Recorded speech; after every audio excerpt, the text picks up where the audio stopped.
ಖಾಲಿ ಹುದ್ದೆಗಳ ನೇಮಕ ವಿಚಾರಕ್ಕೆ ಪ್ರತಿಭಟನೆ ಸಂಬಂಧಪಟ್ಟಂತೆ ಧಾರವಾಡದಲ್ಲಿ ಪ್ರತಿಭಟನಾಕಾರರ ಮೇಲೆ ಕೇಸ್ ದಾಖಲಾಗಿತ್ತು.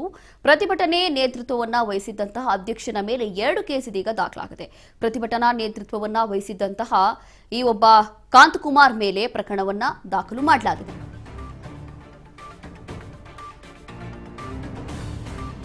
ಬಿಜೆಪಿ ಕರೆ ಕೊಟ್ಟಿದ್ದಂತಹ ಪ್ರತಿಭಟನೆಯಲ್ಲಿ ಕಾಂತಕುಮಾರ್ ಭಾಗಿಯಾಗಿದ್ರು.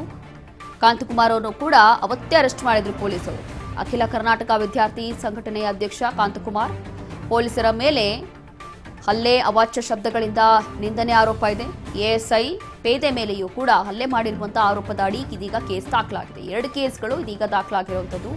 ಹಲ್ಲೆಗೆ ಒಳಗಾಗಿರುವಂತಹ ಪೇದೆ ಹಾಗೂ ಎಎಸ್ಐ ಇಂದ ದೂರು ದಾಖಲಾಗಿದೆ.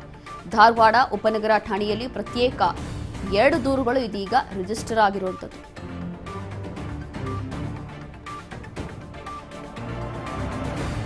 ಖಾಲಿ ಹುದ್ದೆಗಳ ನೇಮಕಾತಿ ಯಾಕೆ ಆಗ್ತಾ ಇಲ್ಲ, ಆಗಲೇಬೇಕು ಅಂತ ಹೇಳಿ ಮೊನ್ನೆ ಧಾರವಾಡದಲ್ಲಿ ವಿದ್ಯಾರ್ಥಿಗಳು ದೊಡ್ಡ ಮಟ್ಟದಲ್ಲಿ ರಸ್ತೆಗೆ ಇಳಿದು ಪ್ರೊಟೆಸ್ಟ್ ಮಾಡಿದ್ರು, ಪ್ರತಿಭಟನೆ ಮಾಡಿದ್ರು, ರಾಜ್ಯ ಸರ್ಕಾರದ ವಿರುದ್ಧ ಧಿಕ್ಕಾರಗಳನ್ನು ಕೂಗಿದ್ರು.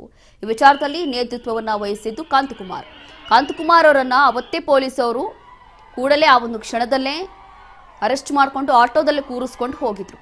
ಅದಾದ ನಂತರ ಇವಾಗ 2 ಕೇಸ್ಗಳು ದಾಖಲಾಗಿದೆ ಕಾಂತಕುಮಾರ್ ಮೇಲೆ. ಪ್ರತಿಭಟನೆ ನೇತೃತ್ವವನ್ನ ಯಾಕೆ ವಹಿಸಿದ್ರಿ ಅಂತ ಹೇಳಿ ಇಷ್ಟೆಲ್ಲ ಗಲಾಟೆ ಆಗ್ಲಿಕ್ಕೆ ಇಷ್ಟೊಂದು ಸಪೋರ್ಟ್ ಮಾಡುವಂಥದ್ದು ಅವಶ್ಯಕತೆ ಏನಿತ್ತು ಅಂತ ಹೇಳಿ ಪ್ರತಿಭಟನಾ ನೇತೃತ್ವವನ್ನ ವಹಿಸಿದ್ದಂತ ಕಾಂತಕುಮಾರ್ ಮೇಲೆ ಇದೀಗ 2 ಕೇಸ್ಗಳು ದಾಖಲಾಗಿದೆ. ಬಿಜೆಪಿ ಕರೆ ಕೊಟ್ಟಿದ್ದ ಪ್ರತಿಭಟನೆಯಲ್ಲೂ ಕೂಡ ಕಾಂತಕುಮಾರ್ ಭಾಗಿಯಾಗಿದ್ದರು.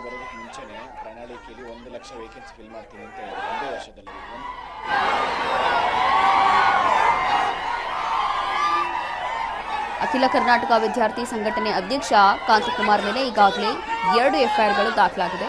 ಆ ಒಂದು ಗಲಾಟೆಯ ಸಂದರ್ಭದಲ್ಲಿ ಕಾಂತಕುಮಾರ್ ಅವರನ್ನು ಕೂಡ ಅವತ್ತೇ ಪೊಲೀಸರು ಅರೆಸ್ಟ್ ಮಾಡಿಕೊಂಡು ಹೋಗಿದ್ರು.